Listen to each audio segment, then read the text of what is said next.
So I want to talk about how destructive emotional abuse is, how it can be worse than physical abuse, and even how emotional abuse is a tangible thing, like a truck or a frog, a table. It's real, and people don't get that yet. So check it out on the other side. Through his astonishing 28-year journey challenged by the evils of our time, Jon Myers has developed the philosophy saving the world. Goodness is strength. So for those who've encountered extreme narcissists, those operating with psychopathic behavior, emotional abuse is a devastating phenomenon.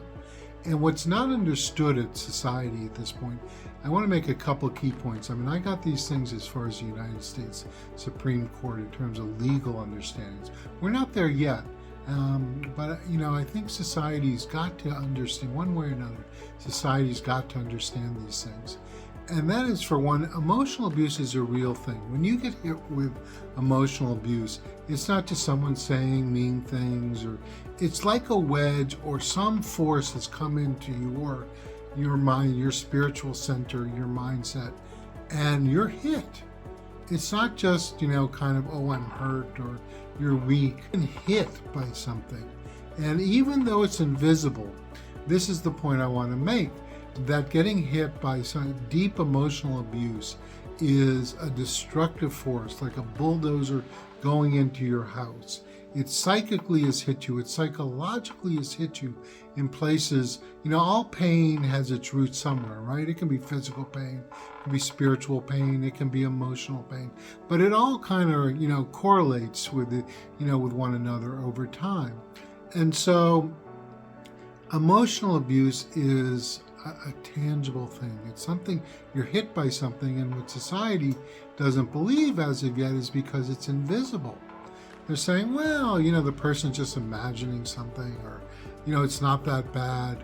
And that's another kind of the awful nature of emotional abuse, why it can be worse than physical abuse. Not always, but it can be worse than physical abuse, is because it can go on and on and on.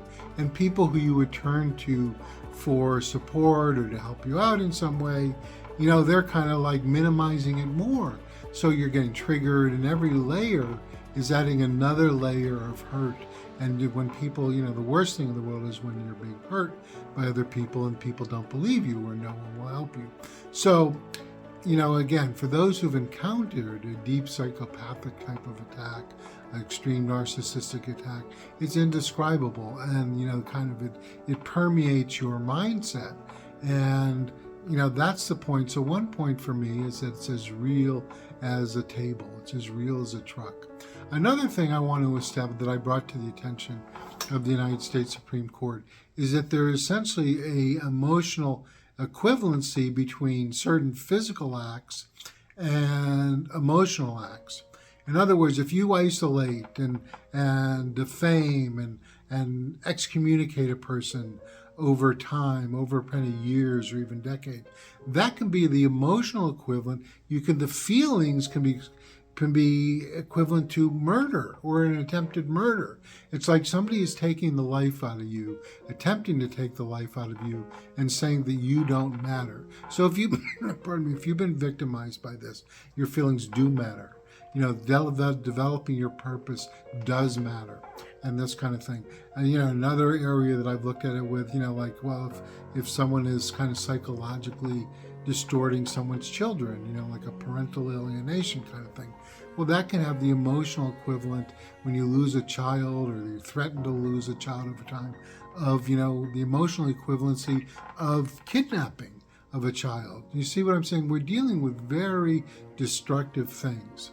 And so emotionally abused, what we don't understand in society is that there are people who intentionally and purposely, psychologically, they're so, they're deranged in a way they want to hurt other people, and they can only participate in human interactions by hurting other people. So what I'm getting at again is that, emotional abuse is real. It can be worse because it can go on. And the pain itself is something extraordinary that people as a society do not recognize or do not understand of yet, which compounds the pain that it hurts. So anyway, we'll go on, take a look at my website, and we'll go on another time. Thanks.